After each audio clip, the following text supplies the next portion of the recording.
Good morning student. তোমরা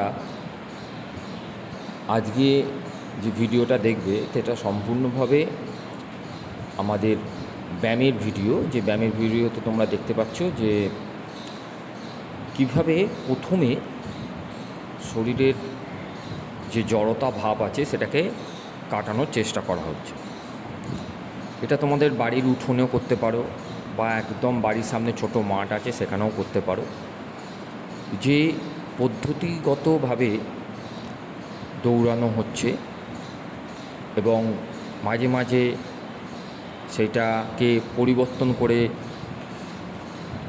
side by side দৌড়ানোর যে জায়গাটা তোমরা দেখতে পাচ্ছ,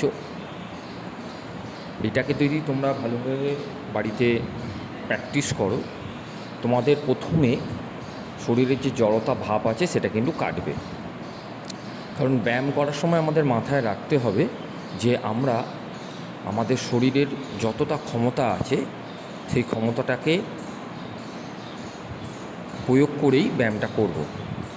অত্যধিক পরিমাণে ব্যায়াম করলে যেমন শরীরের ক্ষতি, তেমনি আমাদের শরীরের যে ভারসাম্য আছে সেটাও কিন্তু ক্ষতি হতে পারে। তাই ঘড়ি ধরে আমাদের ব্যায়ামের যে সময়সীমা সেটাকে মাথায় রেখেই কিন্তু আমাদের ব্যায়ামটা করতে হবে। তোমরা দেখতে পাচ্ছ যে এই ভিডিওতে যে জগিং মানে আমরা যে দৌড়াচ্ছি, দৌড়ানোর যে প্রসেসটা, অর্থাৎ আমরা কিন্তু খুব ধীরে ধীরে দৌড়াচ্ছি, মানে কখনোই তাড়াহুড়ো করে প্রথমেই স্পিড নিয়ে দৌড়াচ্ছি না, এবং প্রথমেই স্পিড নেওয়াটাও ঠিক নয়।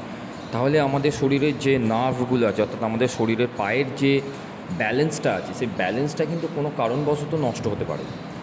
তাই যে কোনো ফিজিক্যাল এক্সারসাইজ করার সময় আমাদেরকে খুব ধীরে সুস্থে আস্তে আস্তে সেইগুলোকে করতে হবে, যাতে আমাদের শরীরের যে নার্ভগুলো সেগুলো কিন্তু আস্তে আস্তে ছাড়ে। যেমন আমরা চুইংগাম গাই তো, বা আমরা কখনো ওই স্পঞ্জ দেখেছি, বা কখনো ধরো ওই স্প্রিং, সবচেয়ে ভালো হয় স্প্রিংটা দেখবে ছোট আকারের হয়ে থাকে। যখন ওটা আমরা টানি তখন বেড়ে যায়, আবার যখন ছেড়ে দিই তখন ছোটো হয়ে যায়। আমাদের নার্ভগুলোও কিন্তু সেই রকম। আমরা যখন ব্যায়াম করি আমাদের নার্ভগুলো কিন্তু আস্তে আস্তে আস্তে আস্তে স্প্রিংয়ের মতোই খুলে যায়। তারপর যখন আস্তে আস্তে আমরা ছেড়ে দিই তখন কিন্তু এটা আস্তে আস্তে নেমে যায়। কিন্তু যদি খুব তাড়াতাড়ি করি তাহলে কিন্তু এটা আমাদের ক্ষেত্রে ভীষণভাবে ক্ষতিকর।